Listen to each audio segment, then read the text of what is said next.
Dans cette leçon, nous allons définir et calculer les racines carrées d'un nombre complexe.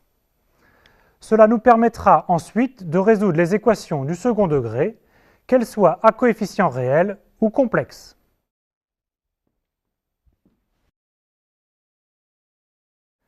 Par définition, une racine carrée du nombre complexe z est un nombre complexe oméga tel que oméga au carré est égal à z. Nous allons voir qu'un nombre complexe z admet deux racines carrées. Et si oméga est une racine carrée, alors l'autre racine carrée est moins oméga. Voici quelques exemples. Pour un réel positif x, ses racines carrées sont plus racine de x et moins racine de x. Les racines carrées de moins 1 sont plus i et moins i. Enfin, vérifiez par le calcul en élevant au carré que les racines carrées de i sont racine de 2 sur 2 facteur de 1 plus i et son opposé.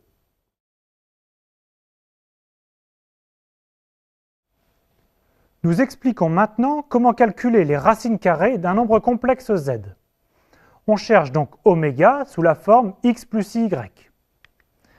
L'équation oméga carré égale à z est équivalente à x plus y au carré égale à a plus ib. On développe et on identifie les parties réelles entre elles et les parties imaginaires entre elles. Il y a ensuite une astuce à retenir. Comme oméga carré égale à z, alors module de oméga au carré est égal au module de z. Cela ne change donc rien aux équivalences. Si l'on rajoute l'équation x carré plus y carré qui est égale à module de oméga au carré, égale à racine de a carré plus b carré qui est égale à module de z. En ajoutant la première et la troisième ligne, on obtient 2x carré égale à racine de a carré plus b carré moins plus a. Et avec la troisième ligne moins la première, on obtient 2y au carré égale à racine de a carré plus b carré moins a. Cela permet d'obtenir x et y au signe près. Pour obtenir les bons signes, on utilise l'équation 2xy égale à b. Si b est positif, alors x et y sont de même signe. Donc si on prend plus pour x, il faut prendre plus pour y. Si on prend moins pour x, il faut prendre moins pour y. On obtient bien les deux racines carrées cherchées. Si b est négatif, alors x et y sont de signe contraire et on trouve ceci pour les racines carrées.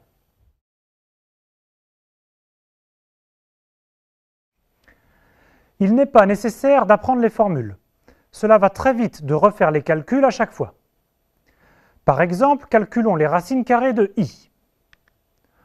On cherche oméga tel que oméga carré est égal à i, c'est-à-dire x plus y au carré égale i, ce qui donne, en identifiant les parties réelles, x carré moins y carré égale 0.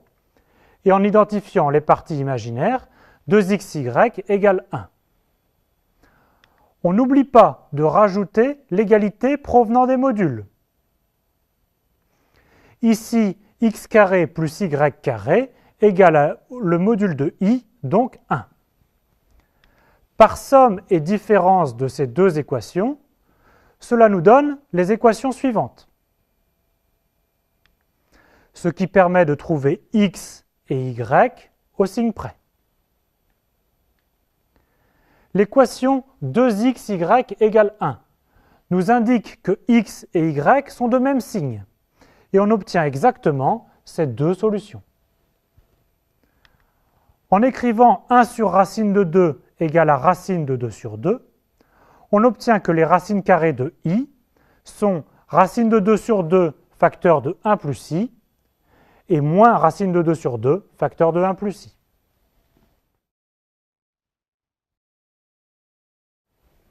Nous avons tous les ingrédients pour résoudre l'équation AZ2 plus BZ plus C égale 0 d'inconnu Z, où les coefficients A, B, C sont des nombres complexes.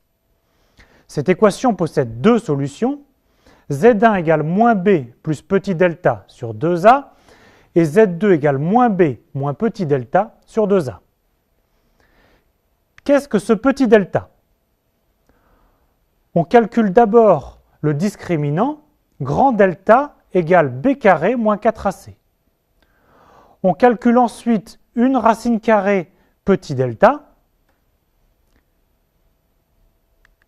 Par exemple, pour l'équation de degré 2 à coefficient complexe z carré plus z plus 1 moins i sur 4 égale 0, le discriminant grand delta est égal à i, dont on a déjà calculé une racine carrée. On prend n'importe laquelle de ces racines carrées. Par exemple, petit delta égale à racine de 2 sur 2, facteur de 1 plus i.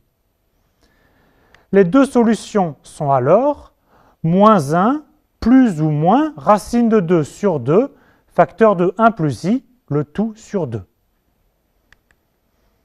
Si A, B, C sont des réels, on retrouve les formules que vous connaissez déjà.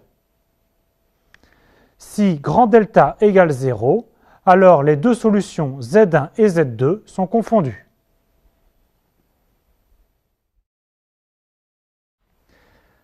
La démonstration pour trouver Z1 et Z2 est la suivante. On factorise par A et on reconnaît dans le terme Z2 plus B sur A, Z, le début du carré Z plus B sur 2A au carré. Il faut ensuite corriger en soustrayant par moins B carré sur 4A carré.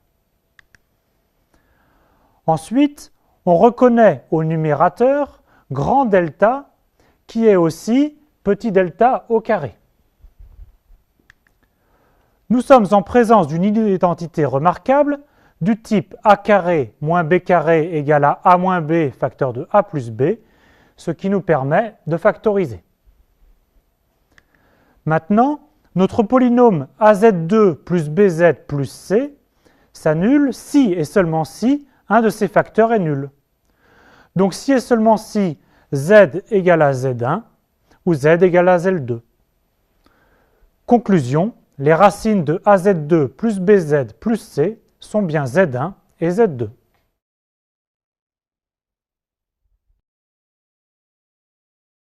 Terminons cette partie par l'énoncé du théorème de d'Alembert-Gauss, dont nous admettons la preuve.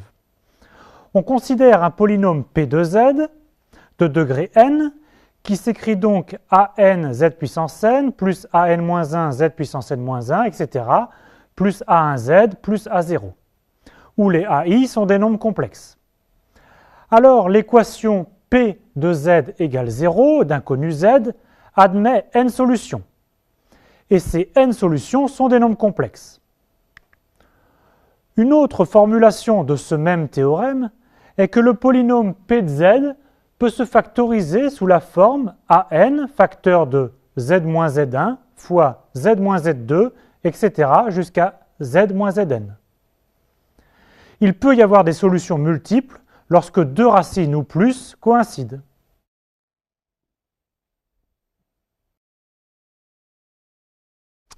À vous de travailler en répondant aux questions suivantes.